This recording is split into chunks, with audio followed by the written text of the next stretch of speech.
오늘 저는 에베소서 4장 7절에서 12절까지 말씀을 중심으로 선물을 주시는 예수님이라는 제목으로 하나님 말씀 나누겠습니다. 같이 한번 제목을 읽어보실까요? 시작. 선물을 주시는 예수님. 오늘 예수 그리스도가 이 땅에 오셔서 가장 크고 존귀한 선물을 주신 것이 있다면 바로 하나님과 우리 인간 사이에 막혀있던 담을 허물어 주신 것이 가장 큰 고귀한 선물입니다. 왜 중요한가? 하나님과 우리가 막혔던 담들이 무너지자 드디어 하나님의 자녀가 되는 길이 열렸습니다. 뿐만 아니라 이제는 아바 아버지라 부르짖어 기도하는 자들마다 응답받을 수 있는 길이 예수님 때문에 열리게 된 것이죠. 이 에베소서는 1장부터 6장까지가 쭉 전개가 되는데 1장부터 3장까지 말씀이 이론에 관한 말씀입니다. 신학적으로 얘기하면 교리에 관한 부분이라고 말씀드렸어요. 그래서 지난 3장까지 하나님 아버지께서 어떤 능력을 갖고 계신 분인가? 예수님을 이 땅에 보내주셨어요. 왜? 저와 여러분들을 사랑하시기 때문에. 그리고 예수님의 부활을 통하여 다시 저와 여러분들에게 생명을 주신 것이 하나님의 능력입니다. 그리고 하나님은 그 예수 그리스도를 하나님 보좌 우편에 앉히셔서 지금도 저와 여러분들을 위해서 기도하고 계신 분이 하나님 아버지십니다. 그럼 성령님은 어떤 분이신가? 성령 하나님은 저와 여러분들을 너는 내 것이다 라고 도장을 꽉 찍어 주셨다라는 거예요. 이처럼 성자 예수님이 하나님과 맡긴 담을 허물어 주셨습니다. 그리고 우리 하나님 아버지가 저와 여러분들을 자녀 삼아 주시기 위해서 그 아들 예수님을 죽음에서 부활해서 하나님 보좌 우편으로 앉혀주셨습니다. 이제 성령님께서 도장을 꽝 찍어줬기 때문에 저와 여러분들은 수요일 이렇게 나와서 말씀 듣고 기도하는 자녀가 된 예배자가 되었습니다. 자, 그렇다면은 이제 4장부터는 어떤 말씀을 주시는가? 이런 교리적으로, 윤리적으로 또는 말씀으로 알고 있는 것으로 끝나는 것이 아니다. 이제부터는 삶으로 살아야 된다 하면서 지난주에 저희들이 뭘 공부했냐면 같이 한번 따라해 볼까요? 하나됨. 예수 믿는 사람들은 이제 삶의 현장에서 어떻게 살아야 되는가? 믿음도 하나요, 말씀도 하나요, 성령도 하나요, 예수 그리스도의 몸된 교회도 하나기 때문에 너희들은 하나 되라. 이것을 조금 어려운 말로 통일성, 시작. 통일성. 그러니까 하나 되어서 예수 그리스도 믿는 사람으로 통일되게 하나님의 영광을 위하여 하나됨으로 아버지께 나아가라 라고 말씀드렸습니다. 근데 오늘은 이제 우리 삶의 현장에서 또 어떻게 살아야 될까요? 한번 따라해 볼까요? 다양성. 다양하다라는 것입니다. 우리 부산에 오니까 제가 깜짝 놀란 것이 지금 제가 온 지 벌써 한 횟수로 3년이 됐는데 세상에 아니다 19년, 20년, 21년, 20년 횟수로 4년 되었습니다. 할렐루야. 그런데 4년 동안 눈을 한 번도 보지 못했어요. 이야, 우리 부산은 살기 너무 좋아서 눈이 안 내리는구나. 자, 그런데 서울이나 북쪽으로 올라가면 눈이 내립니다. 학자들의 말에 의하면 눈을 받아가지고 현미경으로 관찰을 해보면 세상에 똑같은 눈이 하나도 없대요. 다 틀리다라는 것입니다. 우리가 볼 때는 이 눈이나 저 눈이나 한방 눈이 내리면 똑같이 눈이겠지 했는데 하나님은 세상을 창조할 때 저 눈도 하나하나가 결정체가 다르게 창조를 하셨습니다. 버들나무 잎을 바라보십시오. 아카시아 나무를 한번 이파리를 따보세요. 우리가 볼 때는 다 똑같은 이파리처럼 보이는데 하나하나를 현미경으로 관찰해보면 똑같은 이파리가 하나도 없다라는 거예요.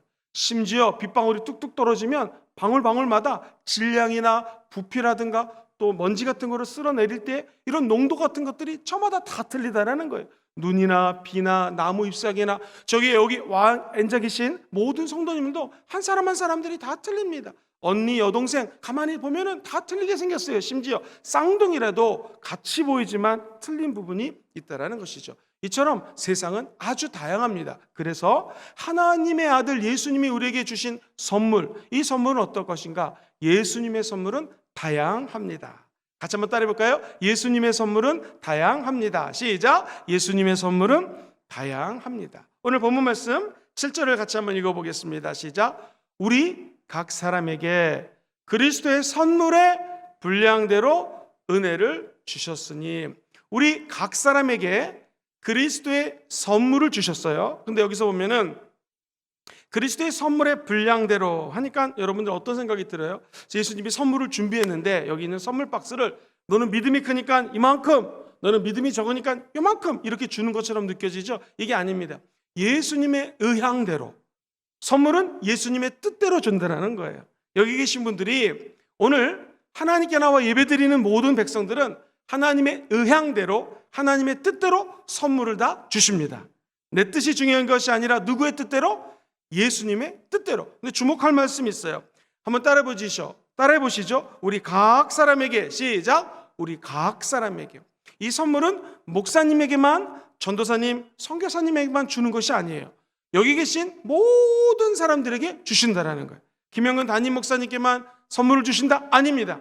하나님을 사랑하는 자, 곧 그 뜻대로 부르심을 입은 모든 자들에게는 하나님의 아들 예수님이 선물을 주세요. 이게 다양한 선물이라는 것이죠. 다시 한번 더 따라해 보시죠. 우리 각 사람에게 예수님의 뜻대로 선물을 주셨습니다. 시작. 우리 각 사람에게 예수님의 하나님의 의향대로, 하나님의 뜻대로 선물을 주셨어요. 왜 주셨을까? 그 사람이 감당할 수 있는 직책을 주셨어요. 7절에는요, 이 선물이란 말을 같이 중용해가지고 그리스도의 선물의 분량대로 은혜를 주셨다라고 얘기를 해요. 이 선물은 영어로 gift라고 얘기를 하죠. 선물이에요. 근데 이 은혜는 영어로 grace라는 단어를 씁니다. 말 그대로 은혜예요. 근데 재밌는 것은 이 선물도 헬라어로는 카리스마라는 단어를 씁니다. 그리고 이 은혜, 그레이스가 카리스라는 단어에서 나왔는데 카리스마라고 하는 것도 사실은 따지고 보면 은혜의 결과이기 때문에 이것도 역시 하나님의 선물이라는 거예요. 다시 말해서 선물, 기프트도 하나님이 주신 은사요. 하나님의 그레이스, 이 그레이스가 카리스에서 나왔고 카리스마, 성령의 은사라는 단어랑 연결이 되어 있어요. 쉽게 얘기해가지고 여러분들이 오늘 예수님을 사모하고 사랑하는 분들은 한번 아멘 해볼까요? 너 나에게 나왔구나. 하나님께 나아가는 자는 반드시 그가 살아계신 것과 자기를 찾는 자들에게 뭘 줘요? 상을 주시는 분을 믿어야 돼요. 그래서 믿음만 있으면 하나님을 기쁘게 할 수 있습니다. 하나님이 저와 여러분들에게 성령의 은사, 카리스마라는 것을 주셨다라는 거예요. 이 성령의 은사가 너무너무나 다양하다는 것입니다. 그래서 그리스도의 선물의 분량대로 은사를 주셨다. 이 말은 마태복음 25장 15절을 읽어보면 이해하기가 쉽습니다. 같이 한번 읽어보겠습니다. 시작. 각각 그 재능대로 한 사람에게는 금 5달란트를, 한 사람에게는 2달란트를, 한 사람에게는 1달란트를 주고 떠났습니다. 주인이 그 사람의 재능대로 5달란트, 2달란트, 1달란트. 여기서 중요한 것은 나 2개 주세요, 5개 주세요 라고 종들이 얘기한 것이 아니라 누가 결정한 거예요? 예수님이 결정하는 거예요. 주인이 결정하는 거예요. 그러므로 저와 여러분들이 하나님께 나와서 하나님, 나는 왜 이런 은사를 안 주셨고 저분은 왜 저런 은사를 주셨습니까? 라고 비교할 필요가 없다라는 거예요. 예를 들면 여기 360명이 달리기를 합니다. 그러면 결승 지점을 향해서 막 달려가면은 1등부터 360명까지 딱 나오겠죠. 1등, 2등, 3등, 360등. 그런데 만약에 360도로 사람들이 쫙 서가지고 각자 준비 땅 해서 달려가면은요, 이 사람들이 하나님 나라를 위해서 360도 각자 뛰기 때문에 전부 다 1등이라는 거예요. 그러니까 저와 여러분들이 갖고 있는 은사가 있어요. 이거 누가 주셨어요? 하나님의 뜻대로 각 사람에게 누가 주인이 되어서? 예수님이 주인이 되어서 나누셨다라는 거예요. 그럼 저 여러분들은 옆에 있는 사람이랑 뛰어가지고 나는 아파트 40평, 너는 24평, 야 그러지? 이럴 필요가 없다라는 거예요.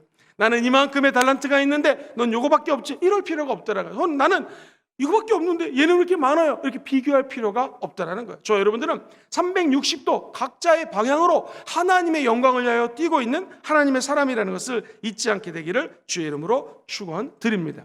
제가 한번 질문을 드려보겠습니다. 이 땅에서 소위 말해서 위인으로 살다 간 사람들, 그렇죠? 혁혁한 공로를 세웠던 사람들, 탁월한 예술가들, 이런 사람들 행복했을까요? 즐거웠을까요? 어떤 책에 보니까 이렇게 인용이 되어 있습니다. 많은 위인들의 일상이 사실은 즐겁지 않았다. 야심에 끌려다니고 자기만의 귀신에 씌인 채로 오직 한 가지 일에 자신을 혹사함으로써 일상의 행복을 스스로 거부했다라는 볼프 슈나이더라고 하는 아주 유명한 언론인이자 유명한 문화사 전문가입니다.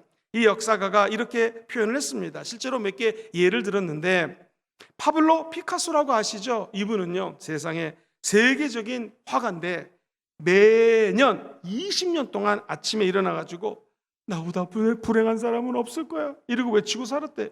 사람마다 병이 있을 수 있잖아요. 내 몸 안에 이런 병, 이런 병, 이런 병이 있는데 있지도 않은 병, 지금 얘기한 병들은 있는 병이고요. 내가 지금 걸리지 않은 병까지도 이거 걸릴 수도 있고 앞으로 이거 걸릴 거 하면서 자기가 미래에 걸릴 병까지 조바심을 가지면서 걱정 근심했다라는 거예요.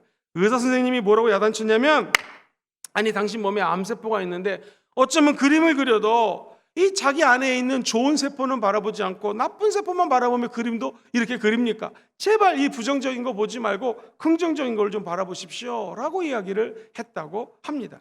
사랑하는 성도님들, 융이라고 하는 유명한 심리학자가 있습니다. 그가 이렇게 얘기합니다. 하나님으로부터 위대한 재능을 받고 태어난 사람들은 평안한 사람이 없다 하면서 맨날 고뇌에 찬 생각을 하다가 결국 그도 죽었다라는 것입니다. 사랑하는 성도님들, 피를 철철 흘리며 죽어가는 길이라고 자기의 인생을 묘사했다라는 것입니다.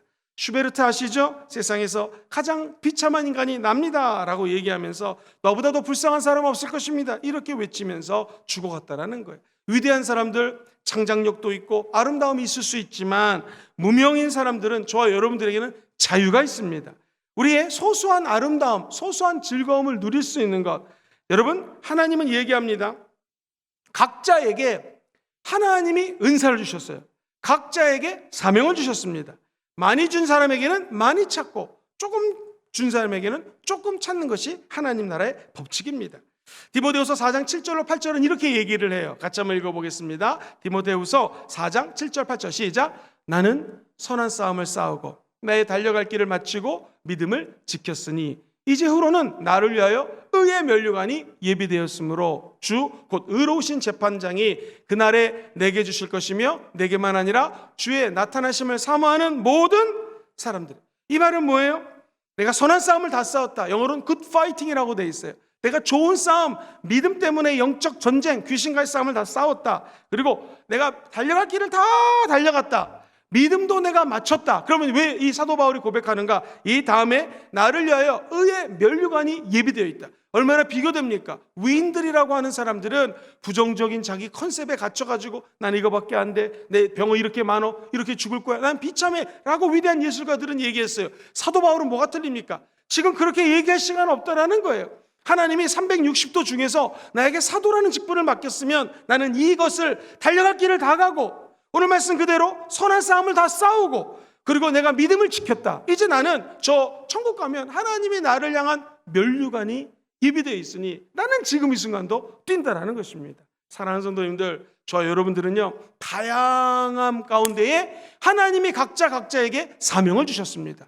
저 여러분들은 비교하지 않고 나에게 준 사명 바라보며 뛰어야 된다는 거예요. 이 믿음의 영적 전쟁을 해야 된다는 거예요. 믿음 지키시기를 바랍니다. 그러면 달려갈 길을 다 마치고 나면 하나님께서 저와 여러분들에게 의의 면류관을 예배해놨다는 거예요. 이 면류관은 사도 바울에게만 나타난 것이 아니라 주의 나타나심을 사모하는 모든 자, 시작! 주의 나타나심을 사모하는 모든 자, 각 사람에게 은사를 주신 것처럼, 각 사람에게 선물을 주신 것처럼 하나님이 나타나기를 원하는 자, 즉 하나님의 은사가 나타나고 하나님의 은사를 받기를 원하는 모든 자들에게 하나님은 선물을 주신다라는 거예요. 사랑하는 성도님들, 오늘 이 아침에 예배를 드리시면서 우리 영혼 속에 하나님이 주시는 사명과 은사와 하나님 주시는 달란트가 다시 한번 마음속에서 새롭게 솟아나시게 되기를 주의 이름으로 축원드립니다. 그러면 우리는 잠잠히 다양함을 인정하면서 이 길을 가면 된다는 거예요. 그러니까 참 재밌습니다. 교회라는 것은 지난주에 얘기했던 것처럼 하나예요. 예수 그리스도 안에서 하나. 근데 그 안에 있는 모든 사람들은 다양하다라는 거예요. 그래서 은사론에서 제일 중요한 것이 지체입니다. 바디의 몸. 즉 손, 발. 손도 보세요. 손톱 있고 손가락 있고 엄지, 검지, 중지 다 손가락마다 하는 기능이 조금씩 틀립니다. 그렇처럼 손가락도 틀리고 모든 것들이 다양하다라는 거예요. 예를 들어 보겠습니다. 가을이 되면 우리가 단풍 구경을 가죠. 세상에 단풍 구경 가면은 어쩜 그렇게 단풍이 색깔들이 같은 색깔이 아니라 조금 더 진한 색깔, 덜한 색깔, 파란 색깔, 분홍 색깔, 갈색 여러 가지가 아름답게 조화를 이루어서 단풍나무와 단풍 구경을 갈 수 있게 되는 것처럼 우리도 마찬가지라는 것이죠. 교회에 있는데 모든 사람이 같을 수 있다 없다? 다 틀리다라는 거예요. 각 사람이 하나님 주시는 은혜대로 은사대로 하나님 나라를 위하여 달려가면 그것이 가장 아름다운 하나님의 공동체가 된다는 거예요. 그러니까 말이 안 맞아요. 통일성이 있으면서 그 안에서 다양성이 있다는 거예요. 역설적이죠. 그렇지만 굉장히 중요한 개념입니다. 예를 들어 보겠습니다. 이 선물에 대해서 한번 좀 생각해 보죠. 예수님이 주신 선물이 다양하다. 사랑하는 성도님들, 이 선물은요, 그냥 예를 들면 여기 오신 모든 분들에게 나눠주는 선물이 있다고 생각해 보세요. 어떤 잔치집에 가면 수건을 줍니다. 이게 선물이죠. 그런데 요즘에 보면은 로또라고 그래가지고 맨 끝에 경품 추천이 있어요. 재밌는 것은 목사님들 모임에 가도요, 맨 끝에 경품 추천하는 시간이 얼마나 재밌는지 모릅니다. 원래는 예배 드리고 가야 될 분들이 집에 안 가요. 끝까지 남으셔가지고 내가 번호가 만약에 44번이다 그러면 44번 언제 나오나, 별의별 사람들이 다 있습니다. 여의도 순복음에서 근무할 때 보면 우리 후배 목사님은 그거 할 때 평상시 기도 안 하다가 죄야 뭐 이런 분도 계시고 특별히 이제 노트북이 필요한데 상품이 노트북이다 그러면 갑자기 하늘을 바라보면서 눈물을 글썽이며 주님 나를 주의 종으로 부르셨죠 뭐 이런 분도 계시고 다양합니다. 이 선물이거든요, 이 경품. 그런데 여기서 얘기하는 선물은 굳이 얘기하면 이런 경품이 아니라는 거예요. 100명 있으면 그중에 한두 사람에게 주는 이런 선물 개념이 아니에요. 여기서 주는 선물은 뭐냐면 각 사람에게, 모든 사람들에게 다 나눠주셨다는 거예요. 그것이 다양하다는 것이죠. 그럼 절대로 어떤 걸 받았든지 불평하지 마시고 비교하지 마시고 부정적으로 생각하지 마시고 나에게 주신 은사, 나에게 주신 선물, 나에게 주신 은혜만 믿고 하나님만 바라보며 달려나가시게 되기를 주의 이름으로 축원드립니다. 목사님, 그러면 그 다양한 것을 여기 에베소서에서는 몇 가지로 얘기를 합니까? 엄격히 얘기하면 4가지예요. 그런데 우리 성경에 적혀있는 대로 얘기하면 5가지 다양한 직분의 은사. 시작! 다양한 직분의 은사에 대해서 이야기합니다. 그래서 우리가 은사를 공부할 때 따라해 볼까요? 로마서 12장, 고린도전서 12장, 에베소서 4장, 12, 12사라고 표현을 하는데, 이 12장은 뭐가 나오냐면 고린도전서 같은 경우에는 12장에 지혜의 은사, 영분별의 은사, 그리고 지식의 은사, 그 다음에 방언의 은사, 방언 통변의 은사, 예언의 은사, 그 다음에 따라해볼까요? 능력 행함의 은사, 신유의 은사, 이런 식으로 9가지가 쭉 구분이 되어 있어요. 성령의 9가지 은사. 오늘 본문 말씀에 보면은 이렇게 적혀져 있습니다. 우리 본문 4장 11절 말씀 같이 읽어보겠습니다. 시작. 그가 어떤 사람은 사도로, 어떤 사람은 선지자로, 어떤 사람은 복음 전하는 자로, 어떤 사람은 목사와 뭘로 불렀어요? 교사로. 자, 여기 보세요. 여기 보시면 어떤 사람은 사도로, 선지자로, 복음 전하는 자로, 그 다음에 어떤 사람은 목사와 뭐예요? 교사. 근데 저게 헬라어로는 하나예요, 사실은. 목사와 교사가. 그러니까 1번 사도, 2번 선지자, 예언자, 3번 복음 전하는 자, 4번 목사와 교사. 이렇게 4가지 직분으로 하나님이 불렀다라는 거예요. 여기 신학교는 아니니까 성경에 나와 있는 거 그대로 5가지 잠깐 말씀드리겠습니다. 한번 따라해 볼까요? 사도. 사도는 어포슬이라는 단어를 쓰는데 부르심을 받은 자라는 뜻이에요. 김 집사님, 저쪽에 가서 이 물건을 우리 저 목사님께 좀 전해주세요. 그러면 김 집사님은 이 물건을 저 목사님께 전해주는 사명을 갖고 있어요. 이게 부르심 받은 자라는 거예요. 아까 말씀드렸던 은사랑 연결되어 있어요. 특별히 대사라는 거예요. 어떤 지역이나 어떤 교회를 대표해가지고 내가 이 선물을 우리 목사님이 김 목사님께 전해드리라고 말씀하셨습니다. 이 교회 대표로서 이 집사님이 가는 거, 이거를 대사라고 얘기를 합니다. 사신, 사자, 이것을 우리는 사도라고 얘기를 해요. 대부분의 12사도, 12제자들을 우리는 사도라고 이야기를 합니다.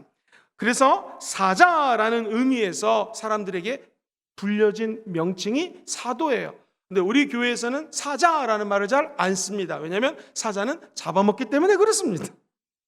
사도라고 하는 것은 어포슬, 하나님으로부터 부르심을 받았다. 이것을 2가지로 해석할 수가 있어요. 첫 번째, 광이 넓은 의미로. 그러면 저 여기 계신 모든 분들이 하나님이 각자에게 준 사명, 하나님이 나에게 주신 달란트, 은사가 있기 때문에 이걸 가지고 이 땅에 내려와서 하나님 일을 시키는 일을 담당하는 거, 이게 사도예요. 그런 맥락에선 저와 여러분들도 각자가 사도입니다. 비록 사도 바울처럼 아프리카, 미국 이렇게 다니면서 복음을 증거하지 않는다 할지라도 사도는 하나님이 시키신 심부름을 하는 사람이 사도라는 거예요. 비록 내 스스로를 사도라고 부르기는 좀 창피하지만 저와 여러분들이 하나님으로부터 각자가 사명을 갖고 계시는 거, 꼭 기억하시기를 주의 이름으로 축원드립니다. 목사님, 저는요 무슨 특별히 제가 설교하는 것도 아니고 무슨 사명입니까? 여러분, 만약 내가 아기 엄마라면 자녀를 잘 양육하는 거, 이거 엄청난 사도로서의 사명입니다. 우리 딸, 우리 아들을 하나님의 사람으로, 특별히 어린아이들을 말씀 암송하게 하고 말씀으로 키우는 거, 이거 엄청난 사명입니다. 목사님, 그게 사명인 건 좋아요. 그래도 나는 다른 거 할 수 있는 게 뭐 없습니다. 제가 뭘 선교지에 나가는 것도 아니고 단기 선교 갈 수도 있는 상황도 아닙니다. 여러분, 사랑하는 성도님들, 기도해 주시는 거 있잖아요. 이것도 사명입니다. 우리가 잠깐 우리 말씀 나누기 전에 러시아와 우크라이나의 전쟁을 놓고 기도했는데, 이게 하나님이 중보기도하라는 사인이에요. 사명이에요. 나아가서 우리 민족에 이런 일이 벌어지지 않게 도와주옵소서. 그리고 온 열방의 전쟁 때문에 죽어가는 영혼들을 위하여 기도하는 것, 이것이 하나님이 이 땅에 보내주셔서 심부름시키고 일시키는 거 잊지 않게 라는 것을 꼭 기억하시기를 주의 이름으로 축원드립니다. 이게 사도라는 거고요. 두 번째 한번 따라해 볼까요? 선지자. 이 선지자는 뭐 하는 사람이냐면, 미리라는 풀이라는 단어하고 말하다라는 두 가지가 짬뽕이 됐어요. 즉 미리 말하는 사람이 선지자예요. 근데 이 선지자라고 하는 것은 주로 영감을 받은 사람, 하나님의 뜻을 전하는 사람이라는 것으로 해석을 합니다. 재미있는 것은 이 선지자라고 하는 것에는 반드시 encourager, 한국말로 얘기하면 용기를 주는 사람이라는 뜻이 포함되어 있어요.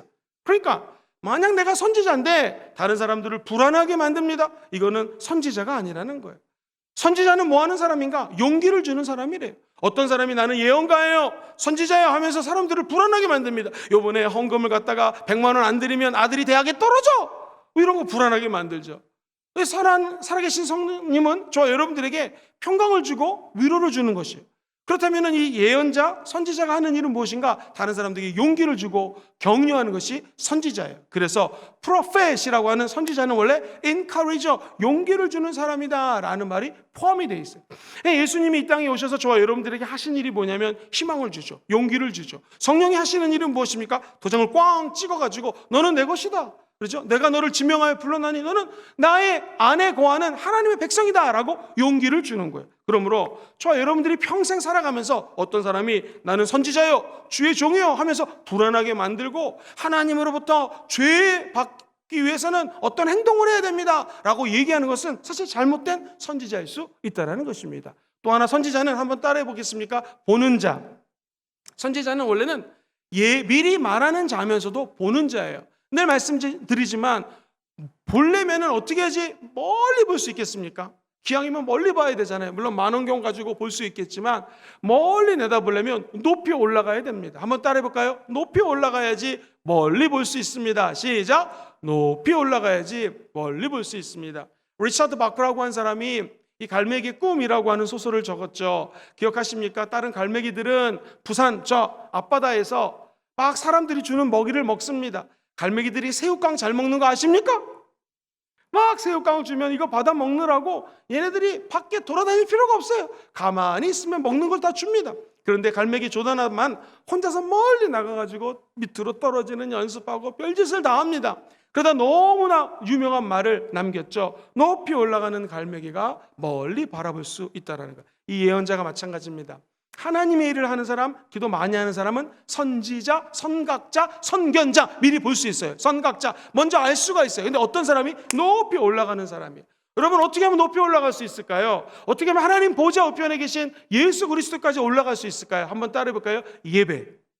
예배가 그래서 중요합니다. 별거 아닌 것 같지만 예배를 드리면 찬양을 합니다. 찬양을 하면 하나님의 보좌가 그곳에 임재합니다. 예배를 드리면 말씀을 듣습니다. 말씀은 1.1획도 변하지가 않아요. 천국의 모든 내용들이 하나님 보화가 이 말씀 안에 감춰져 있어요. 그러므로 말씀을 듣고 읽고 암송하고 묵상하는 자에게는 하나님의 나라가 그 가운데 임재할 수밖에 없다라는 것이죠. 기도하죠. 기도하면은 저 여러분들이 혼자서 산을 올라갈 때 뚜벅뚜벅 올라가지만 갑자기 엘리베이터 타고 높은 곳에 올라가면 슉 하고 올라가듯이 기도하고 합심 기도하고 금식 기도하면 저 여러분들이 이제 하나님 보좌 우편으로 올라갈 수가 있다라는 거예요. 그러면 말씀과 기도와 찬양을 통하여 저 높은 곳에 올라가서 멀리 바라볼 수 있는 은혜가 있다라는 거예요. 이것이 바로 선지자입니다. 선각자예요. 예언자라고 표현하는 것입니다. 그렇기 때문에 여기 계신 모든 분들이 예배를 드릴 때마다 비록 우리는 저 2000년 전에 선지자, 여기에 언급된 선지자같이 살지는 못한다 할지라도 저와 여러분들이 예언을 말하고 미래의 것을 선포할 수 있고 다른 사람들에게 용기를 줄 수 있고 이 모든 것이 가능한 것이 바로 예배라는 거예요. 예배에 집중하시면 우리 입술을 통하여 다른 사람들에게 복을 나눠줄 수가 있고요, 용기를 줄 수가 있습니다. 그리고 행여 어떤 사람에서 기도하다가 좀 부정적인 생각이 들 수 있잖아요. 그때 우리 선견자들, 선지자들, 예언자들은 어떻게 되는가? 기도를 통하여 중보기도 해주는 거예요. 부정적인 생각이 들어도 하나님 이분의 미래를 하나님께서 긍정적으로 바꿔주십시오. 이분이 예배 드릴 수 있도록 도와주세요 라고 마치 화장이 잘못되어 있으면 화장을 지우고 새롭게 화장을 하는 것이 이 선지자의 임무라는 거 잊지 않게 되기를 주의 이름으로 축원드립니다.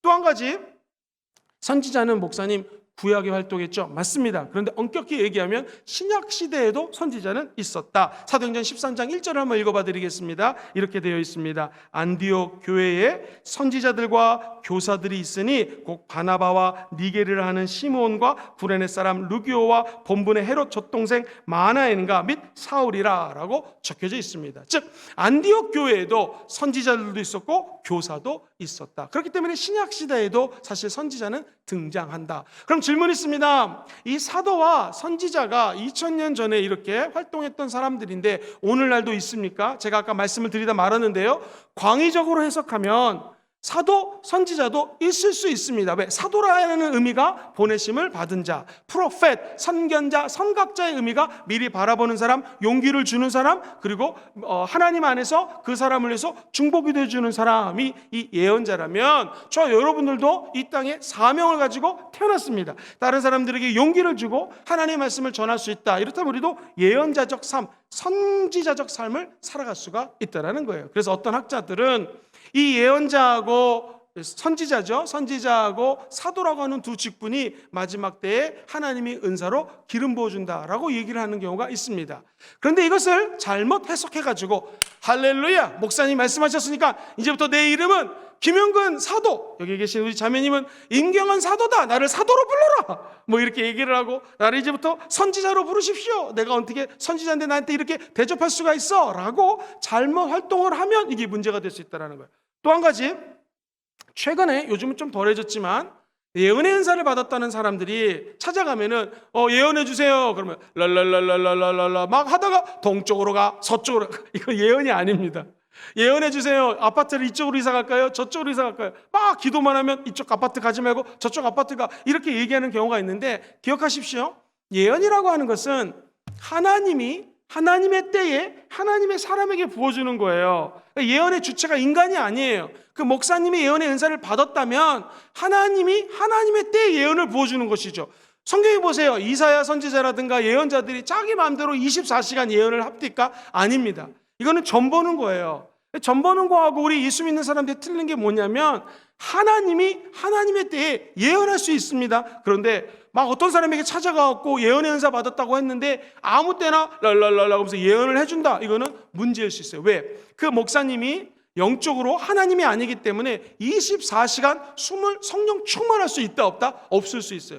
그런데 목사님이 예언의 은사였다고 얘기를 해놓고 성도가 와서 예언해달라는데 예언을 안 해줄 수 없잖아요. 그럼 이것이 문제가 될 수 있다는 거예요. 그럼 목사님 좀 다시 한번 좀 종합해서 설명해 주시죠. 사도, 예언자, 선지자 지금도 있을 수 있어요. 중요한 건 무엇입니까? 두 가지예요. 한번 따라해볼까요? 하나님의 은사는 성경을 벗어나지 않습니다. 시작. 하나님의 은사는 성경을 벗어나지 않아요. 그래서 우리가 성경 하는 거예요. 성경 아카데미, 성령 사역 아카데미 하는 이유가 자칫 잘못하면 성경을 벗어날 수 있다. 두 번째 한번 따라해 볼까요? 모든 은사는 사랑으로. 시작. 모든 은사는 사랑으로. 하나님의 사랑이 없이 은사만이 나타나는 것, 그 조직이나 그 교회나 그 모임은 문제가 생길 수 있어요. 왜? 사랑이 없으면 시기, 질투, 마귀가 틈탈 수 있기 때문에 모든 성령의 은사의 핵심은 사랑이 담겨져 있어야 된다. 그래서 성경에는요 크게 5가지 직분의 은사를 얘기하는데 다양하다 그러면 하면서 한번 따라볼까요? 사도, 선지자, 세 번째 복음 전하는 자. 복음 전하는 자는 뭘까요? 전도자라고 번역이 많이 되어 있어요. 영어로는 evangelist라고 많이 번역되어 있는데 이 말이 뭐냐면 부흥사입니다. 부흥사. 그래서 여기저기 다니면서 복음을 증거하는 사람. 최근에 어떤 목사님이, 선교사님이 자기는 순회 선교사다라고 얘기를 하죠. 순회 전도자, 즉 한 곳에 있지 않고 여러 군데를 다니면서 순회하면서 복음 증거한다. 부흥사하고 일맥상통한 표현입니다. 이처럼 여러 군데 다니면서 복음을 증거하는 사람을 복음 전하는 자라고 표현을 합니다. 자, 이제 네 번째 뭐가 남았죠? 다섯 번째, 목사와 교사. 시작. 목사와 교사. 목사라는 단어는 원래 뜻이 목자에서 나왔습니다. 목자.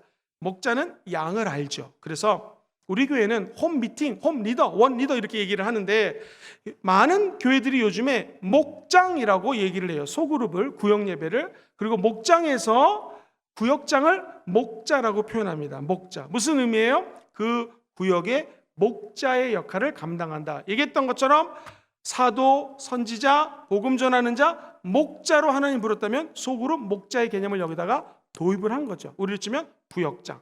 교사는 무엇입니까? 가르치는 사람이에요. 부족한 정도 신학교에서 학생들을 많이 가르쳤습니다. 그러니까 하나님의 목자는 양을 돌보는 개념이라면 교사는 뭐예요? 가르치는 자예요. 근데 초대교회는요, 목사하고 교사를 묶어가지고 하나로 목사와 교사로 원래 한 단어가 돼 있어요. 그래서 목자, 돌보는 자가 양을 가르치는 자다고 얘기해요. 근데 많은 책들은 요 다섯 가지를 네 개로 얘기하지 않고 다섯 가지로 정리를 해서 보통 기록이 되어 있습니다. 자, 이 다섯 가지를 한번 큰 소리로 따라서 외쳐볼까요? 사도부터 시작. 사도, 선지자, 복음 전하는 자, 목사, 교사. 요 다섯 가지를 하나님이 다양하게 불렀다. 그래서 성경에 보면 다 사도랴, 다 선지자라, 각자의 기름 부으심이 틀리다. 각자의 역할이 틀리다. 그러나 다양하지만 예수 그리스도 안에서 우리는 몸된 교회 하나로 묶여져 있다는 거예요. 지금 제가 여태까지 설명한 것을 understand, 모른다 stand, understand. 좀 어려웠기 때문에 좀 재미있는 얘기 하나 하고 넘어가도록 하겠습니다. 이 산다람쥐라는 글이 있는데 사랑하는 성도님들 혹시 한비아라고 들어보셨어요? 세계적으로 산을 잘 타는 여자분이세요. 이분이 쓴 글입니다. 산이 나에게 준 가장 큰 선물은 뭐니 해도 자존감입니다. 집에서 나는 평범한 셋째 딸이지만 산에 가면 얘기가 달라진다. 등산길에 만나는 어른들은 꼬마 산쟁이 나를 하나같이 예뻐해 주셨다. 이게 무슨 말이냐면 아이고 잘 걷네, 꼭 산다림처럼 날쌔기도 하구나 라고 하면서 맨날 칭찬했다라는 거예요. 그래서 하루 종일 칭찬과 관심과 사랑을 받았더니 기고만장 우쭐해서 더 열심히 산을 오르락내리락 거렸습니다 라는 내용이 한비아 씨가 쓴 그건 사랑이었네 저 책에 나옵니다. 이게 뭐냐면 이게 오지 여행가예요. 국제 구호 활동가인 한비아 씨. 힘든 데 가가지고 국제 기호 활동하고 등산도 잘하고 아주 유명한 분입니다. 근데 이분이 글을 쓴 이야기가 세상에 딸 셋의 아들인데 아들은 아들이라고 예뻐해주고 첫째가 예뻤대요. 우리 첫째 참 예쁘구나. 둘째는 더 예뻤대요. 그래서 둘째 딸에게는 더 예쁘구나. 근데 셋째는 가만히 보다 참 똑똑하게 생겼구나. 그렇게 얘기를 했대. 자기가 그 말이 섭섭했는데 어느 날 아빠를 따라서 등산을 하는데 너무나 산을 잘 타니까 지나가던 어른들이 야, 너 꼭 산 다람쥐 같구나. 어쩜 이렇게 산을 잘 타니? 그러니까 제가 자신감이 붙으니까 이 한비아라고 하는 어린 소녀가 늘 산에 가는 것을 즐거워했다는 거예요. 결국에는 그는 세계적인 산과 구호를 담당하고 국제 구호가가 되었고 여행가가 되어서 이름을 날리게 되었습니다. 자, 뭘 의미하는 것입니까? 사랑하는 성도님들, 산에서 이 아이가 갖고 있는 달란트를 많은 어른들이 보고 칭찬해 줬죠. 실제로 안드레 보십시오. 실수와 허물이 많은 사람입니다. 그런데 하나님이 안드레를 칭찬하자 하나님은 안드레를 놀라운 사도로 승격시켜 주시고 사용하십니다. 성격 급하고 거칠고 물고기 잡은 어부였던 베드로를 시몬아 이제 너의 이름을 반석이라고 할 것이다 라고 하자 실제로 하나님 나라에 이 시몬은 반석이 됩니다. 베드로의 이야기죠. 그러면 결국에 무엇인가? 저는 성령의 은사가 하나님의 시선이라고 생각합니다. 성령의 은혜는 무엇인가? 저 여러분들이 각자 자기 자신을 바라보는 시선이 있어요. 때로는 이거 무시해야 됩니다. 내 아내가, 내 남편이 또는 주변 사람들이 나를 바라보는 시선이 있어요. 이것도 무시해도 됩니다. 정말 중요한 것은 하나님이 나를 바라보는 시선이 있어요. 그죠? 요구에 초점 맞추셔야 됩니다. 하나님은 나를 이 땅에 왜 태어나게 하셨는가? 내가 살고 있는 목적은 무엇인가? 지금까지 지내온 게 하나님의 은혜인 거 믿으시면 아멘 해볼까요? 왜 지금까지 이렇게 살아올 수 있도록 하나님 해주셨을까? 나에게 왜 이 은사를 주셨고 왜 이 은혜를 주셨을까? 하나님의 시선이 머무는 곳에 성령의 은사가 작동됩니다.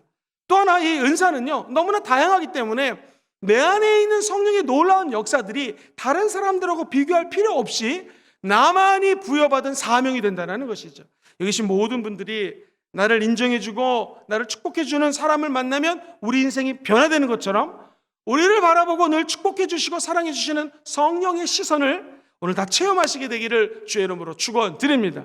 이처럼 예수님의 선물은 다양하다. 두 번째, 예수님의 선물의 목적이 무엇인가? 만물을 충만하게 하심입니다. 같이 읽어보겠습니다. 시작. 예수님의 선물은 만물을 충만하게 하신다라는 거예요.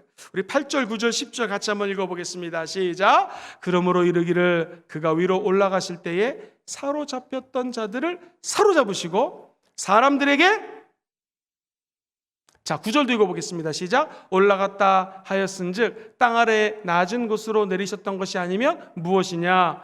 내리셨던 그가 곧 모든 하늘 위에 오르신 자니 이는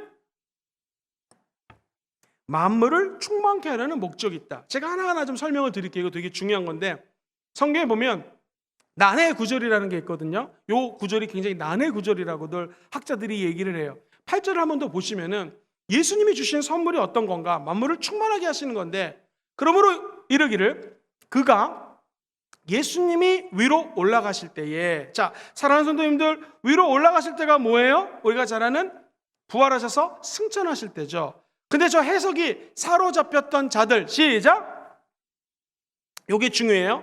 그가 부활해서 승천해서 올라가실 때 사로잡힌 자들이 뭐냐면 예수 그리스도를 십자가에 꽝꽝꽝 못 박혀 죽이게 했던 사람들이에요. 다시 말해서 예수를 돌로 쳐라, 예수를 십자가에 죽여라, 여기 사로잡힌 자들이에요. 영적으로 해석하면 뭐예요? 예수님이 승천할 때, 예수님이 죽고 부활해서 승천할 때 악한 마귀에게 사로잡힌 자들이 있었다는 거예요. 그 귀신의 조종에 속아 넘어갔던 자들을 주님이 다시 사로잡으시려고 사람들에게 뭘 줬어요? 선물을 주셨다. 이 말씀은 시편 68편 18절 말씀을 인용한 것입니다. 자를 저 비춰주시겠습니까? 주님께서 높은 곳에 올라가셨어요. 승천하실 때 마귀에 의해서 사로잡혀가지고 예수를 죽여라, 못 박아라 라고 외쳤던 사람들이 있어요. 이 사로잡힌 자들을 주님이 사로잡게 하시려고 다시 하늘 높은 곳에 올라가셨다라는 거예요. 이게 어떻게 해석해야 되냐면 아주 간단합니다. 시편 68편 18절에 보면 이게 영광스러운 하나님의 임재를 나타내는 거거든요. 주께서 높은 곳으로 오르시며 사로잡힌 자들을 취하시고 선물들을 사람들에게 받으시며 반역자들로부터 받으심이 야훼 하나님이 그들과 함께 계시기 때문이라. 할렐루야. 사로잡힌 자들을 취하고 영적 전쟁에서 예수님이 승리하게 하셨다. 다시 말하면 만왕의 왕이 누구세요? 예수님이라는 거예요. 예수님은 그냥 인간이 아니십니다. 하나님이십니다. 그가 모든 사로잡혔던 어둠의 권세들부터 승리하게 해주셨다는 거예요. 근데 여기서 주목할 것이 있습니다. 그렇게 만왕의 왕이신 하나님이 예수님을 이 땅에 보내셨는데 우리 예수님은 플러스 왕이신 그분이 겸손하다는 거예요. 그게 9절 말씀입니다. 모든 권세를 다 갖고 계신 예수님이 9절 시작. 올라가셨다 하였은즉 땅 아래 낮은 곳으로 내리셨던 것이 아니면 무엇이라. 우리 인간이 하나님을 알 수는 없습니다. 그런데 하나님이신 그분이 영광스럽게 모든 원수 마귀들을 다 멸하셨어요. 믿으시면 아멘 해볼까요? 그럼 얼마든지 영광 가운데 임하셔서 저 김권사 은사 받아, 선물 받아, 막 이렇게 예수님이 선물을 나눠줄 수 있을 텐데 9절에 보니 그 예수님이 겸손하게 임했다는 거예요. 마치 빌립보서 2장 5절로 6절에 보면 너희 안에 이 마음을 품으라 곧 그리스도 예수의 마음이니 그는 근본 하나님의 본체지만 하나님과 동등됨을 취할 것으로 여기지 아니하시고 오히려 자기를 비워 종의 형체를 가지자 사람들과 같이 되셨고 사람의 모양으로 나타나사 자기를 낮추시고 어떻게 하셨어요? 죽기까지 복종하셨으니 곧 십자가의 죽음이라. 아하, 예수님은 그런 분이시구나. 모든 이름에 뛰어나신 분이시고 천하만국의 영광을 다 갖고 계신 분이시지만 그가 겸손히 낮아져서 저와 여러분들 위해서 십자가에 죽기까지 복종하셨다라는 거예요. 이 죽음이 있었기 때문에 결국 저와 여러분들에게 성령 충만함의 은혜가 있었다는 거예요. 하나님 주신 선물은 무엇인가? 예수 죽음 내 죽음. 시작. 예수 죽음 내 죽음. 예수 부활 내 부활. 예수님 부활 내 부활. 예수님 보자 내 보자. 예수님 보자 내 보자. 예수 승천 내 승천. 예수 승천 내 승천. 예수님 성령 내 성령. 시작. 예수님 성령 내 성령이 돼가지고 만왕의 왕이신 예수님 때문에 저와 여러분들에게 그 성령의 기름 부으심을 받게 해주셨다라는 거예요. 그러므로 예수가 주신 선물은 무엇인가? 성령 충만의 선물이라는 거예요. 성령의 기름 부으심이라는 거예요. 그래서 선물 받은 저와 여러분들은 이제 예수님처럼 만물을 충만하게 할 수 있는 은혜가 있다라는 거예요. 오늘 그 은혜를 놓치지 않게 되기를 주의 이름으로 축원드립니다. 디모데후서 2장 12절은 이렇게 얘기합니다. 디모데에게 얘기하죠. 참으면 또한 함께 어떻게 해요? 왕노릇할 것이요. 우리가 주를 부인하면 주도 우리를 부인할 것이다. 때로는 힘들고 어렵지만 참아야 된다는 것입니다. 결국 시간이 지나면 하나님이 이 인내를 통하여 이 온 열방을 충만하게 하는데 저 여러분들을 사용한다는 것입니다. 그래서 예수 그리스도가 하늘의 보좌를 버리고 이 땅에 와서 죽기까지 순종할 때 원수 마귀는 야 이겼다, 예수님이 드디어 죽었다라고 얘기했지만 그 권세 잡은 자들, 예수를 죽기까지 힘을 쓰는 모든 세력들을 우리 주님께서는 다 사로잡으시고 예수님의 발 밑에 굴복시켰어요. 그래서 이제는 모든 이름에 뛰어나신 이름이 누구예요? 예수님. 그분을 사모하는 자들은 아멘 해볼까요? 성령이 우리 안에 들어와서 우리를 통하여 세상을 충만케 한다는 거예요. 결국 정리하면 범죄한 마귀를 갖다가 주님이 멸하셨습니다. 그리고 이제 모든 피조물들, 저와 여러분들을 하나님의 은혜로 충만하게 하는 것이 예수님의 선물입니다. 할렐루야! 이 은혜를 오늘 다 받아가시게 되기를 주의 이름으로 축원드립니다. 그렇다 보면 이런 생각이 들 때가 있어요. 하나님의 선물이 모든 만물을 충만하게 하는 건데 저 요즘 너무나 어렵습니다. 결핍된 부분도 있고요, 부족한 것도 있고요, 이 코로나19 때문에 너무너무나 힘듭니다 라는 분들이 참 많습니다. 이거 도대체 어떻게 해석해야 돼? 하나님 분명히 충만하게 하시고 모든 것들을 다 정말 이 말씀대로 풍성하게 하신다고 하셨는데 나는 왜 이렇게 결핍합니까? 어렵습니까? 사랑하는 성도님들, 학교박 선생님 365라는 책에 보면 이런 말이 좀 기록이 되어 있어요. 이 하늘은 구름에게 어디든 흘러갈 자유를 주는 대신 흑백에 만족하라고 했다.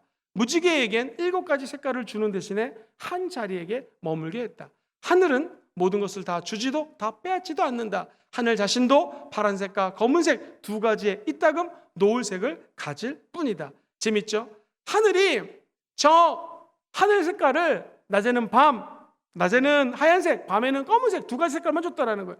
무지개 얼마나 찬란합니까? 이 무지개가 여러 군데를 다니면서 나 무지개다 라면 좋겠지만 무지개 잠깐 떴다가 없어집니다. 한 자리에만 뜨는 것이 무지개라는 것이죠. 재밌는 비유죠. 자, 그렇다면 모든 것이 충만하게 넘치면 사람이 간절함이 없다라는 거예요.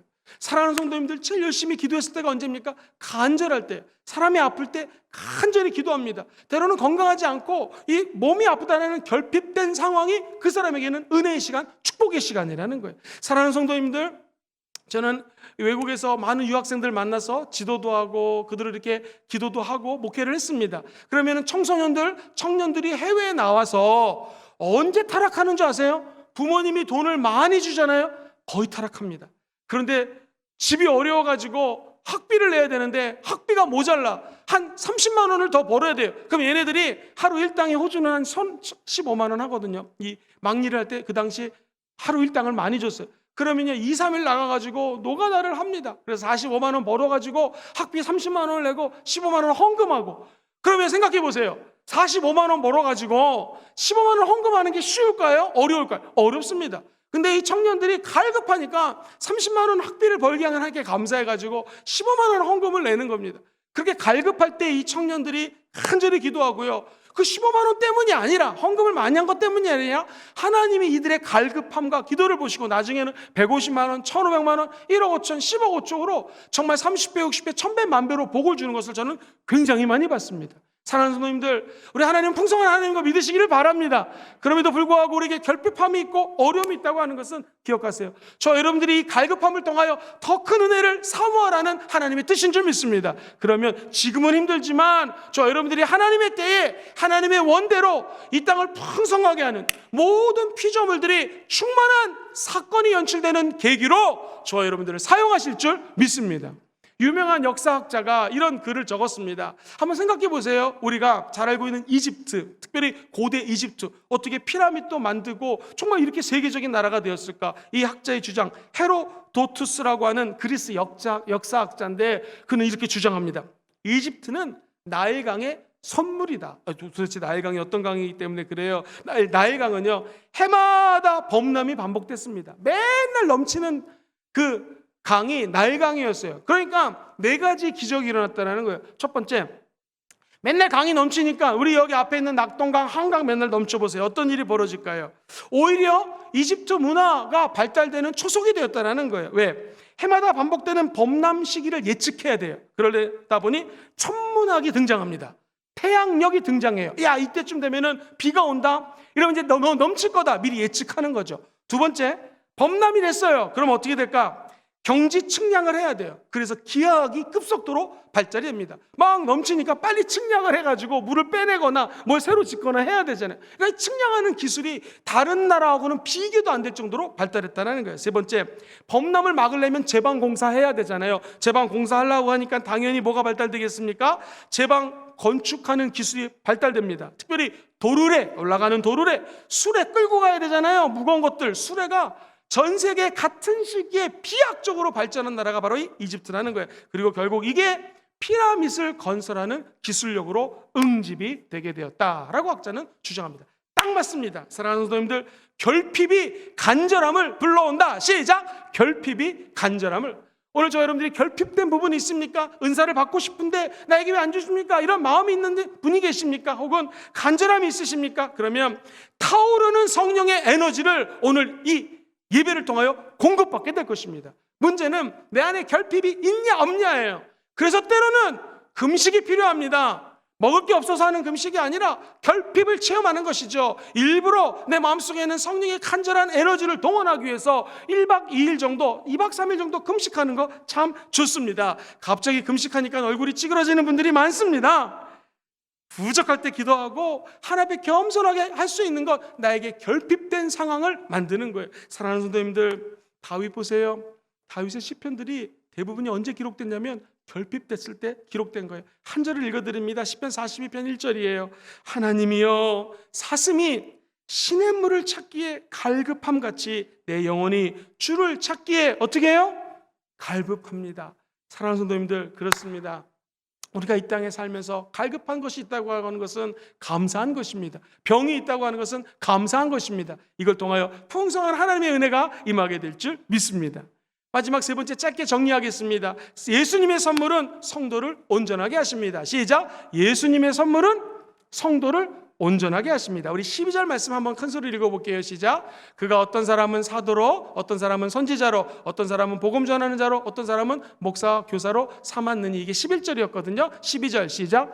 이는 성도를 온전하게 하여 봉사의 일을 하게 하며 그리스도의 몸을 어떻게 해요? 세운다라는 거예요. 하나님이 우리에게 이 선물 주셨는가? 첫 번째는요, 저와 여러분들을 갖다가 온전하게 한다는 거예요.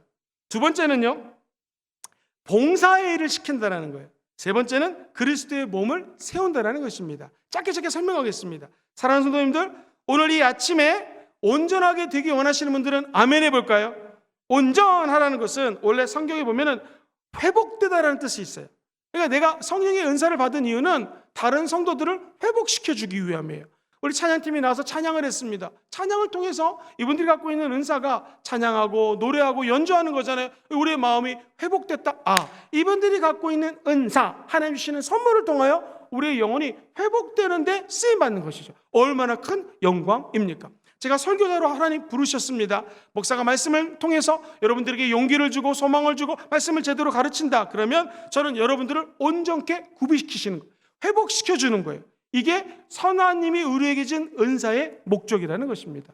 바라기는 여기 계신 모든 분들이 하나님 주신 선물을 가지고 다른 사람들을 회복시켜주고 그들을 살리고 그들을 일으켜 세워주는 데 쓰임받기를 주의 이름으로 축원드립니다. 두 번째, 봉사의 일을 하기 위해서. 시작! 봉사의 일을 하기 위해서. 이 말은 섬기는 일입니다. 서비스라는 단어가 섬긴다라는 것인데 예배도 서비스예요. 즉 예배는 하나님을 섬기는 것, 하나님 나라를 위해서 우리가 부르신 모습 그대로 하나님을 섬기는 것, 이게 바로 서비스, 봉사입니다.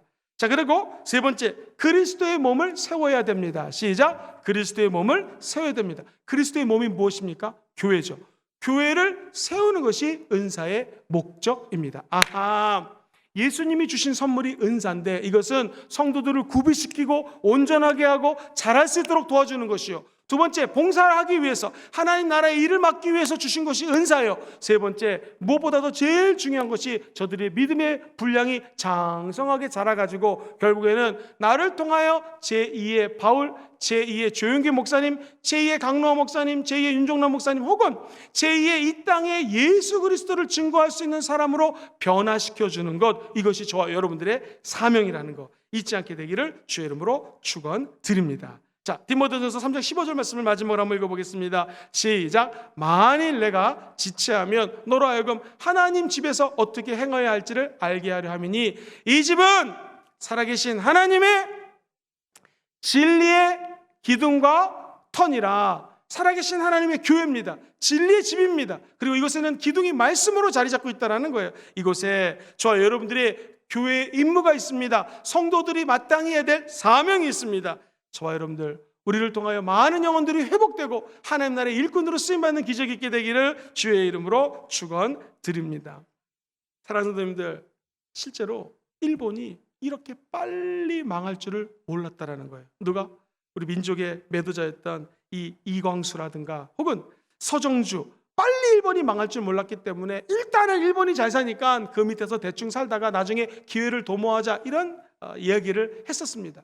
근데 실제로 일본은 곧 망하게 되었습니다. 지금 어느 나라가 힘이 있다고 약한 나라를 무력으로 점령한다고 하는 것 어리석습니다. 왜 그럴까요? 이 세상에 지금 가장 큰 힘을 발하고 있는 그 존재도 영원하지 않습니다. 언젠가는 무너지게 돼 있어요.